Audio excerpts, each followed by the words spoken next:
who would have thought something like this could ever happen in Iowa?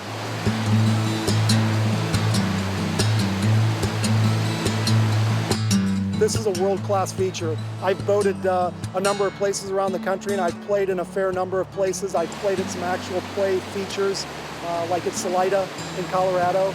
This is by far and away, I don't want to diminish the quality of that park, but this park is equally every bit as good. It's fantastic. Iowa's first whitewater course is now fully operational. Kayakers from across the state and Midwest are flocking to Charles City and the hydraulic features specially designed for fast-paced paddling.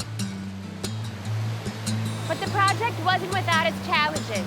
A low-flow dam had to be changed to make a safer passage for kayakers. Planning and construction costs led Charles City to invest $1 million in the downtown Whitewater project.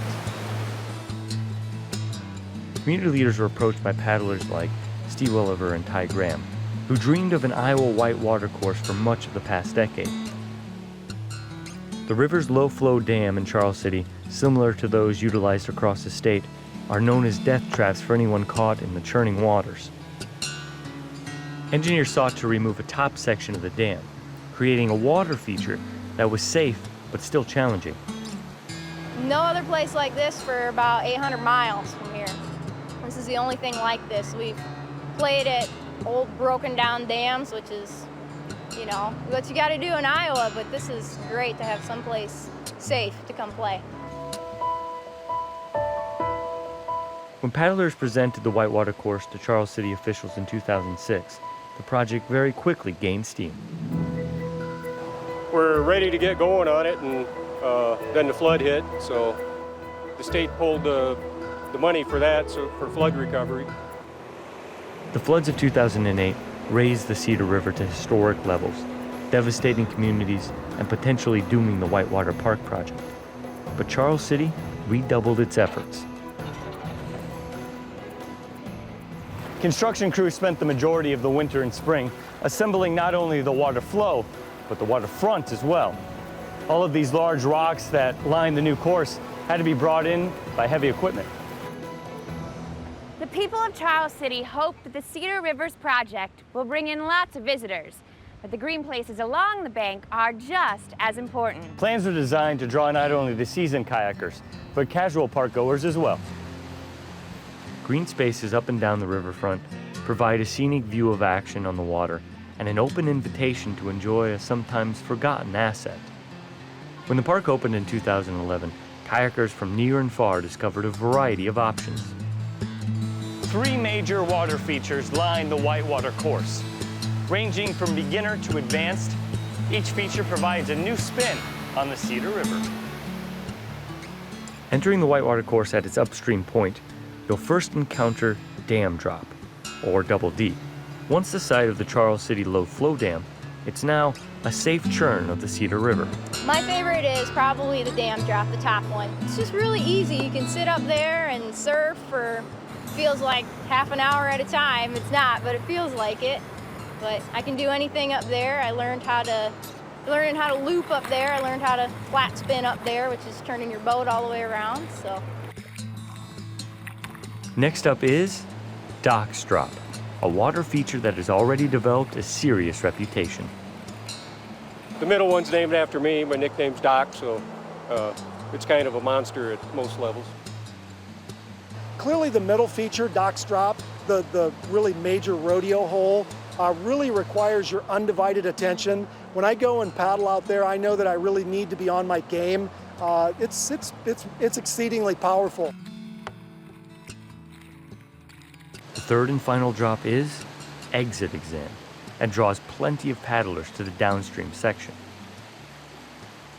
Exit Exam down here, a lot of fun. Part of the beauty of this feature, these 3 features, is that at different levels, it presents different opportunities. So it would be hard to pin down which one's my favorite. On a different day, at different levels, any one of them could clearly get my attention and keep it easily. If you're looking for a calmer path with less turbulence, each water feature has a safety chute, so a first-timer can bypass the expert section. This course isn't just for kayakers. Hundreds of tubers glide through Whitewater Park every week, Young adults and families can find local businesses nearby that have begun renting tubes. The water is even safe enough for a pair of TV hosts. In the back of your head, even though you know you're totally safe out here, there's so many people and you're wearing all the proper equipment, there's in that back of your mind, you're thinking, well, this is nature and it's pretty powerful. It's fun. It's a little shocker to the system at first, because the first time you go through, you get flipped over, but the second time you go through, it's a lot of fun.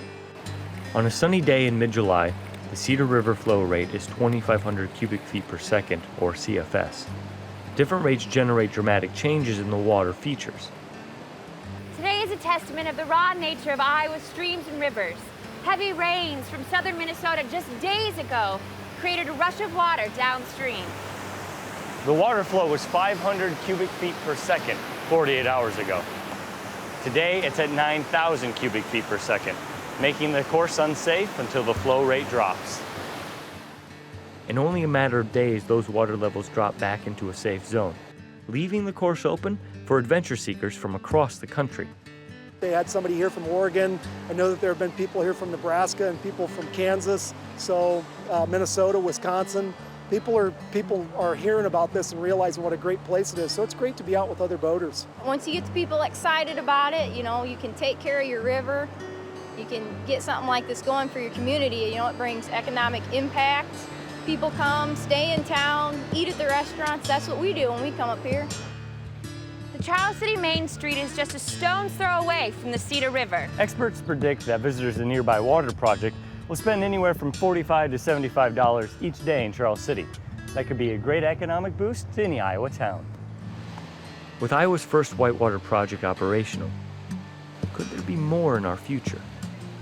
Die-hard paddlers concede that it takes tremendous community effort and financial backing, and we're in tough economic times. You know, have a vision and get it done. Charles City's, when they first heard it, they thought it was the best idea ever, and they pursued it and didn't let the naysayers deter them one bit.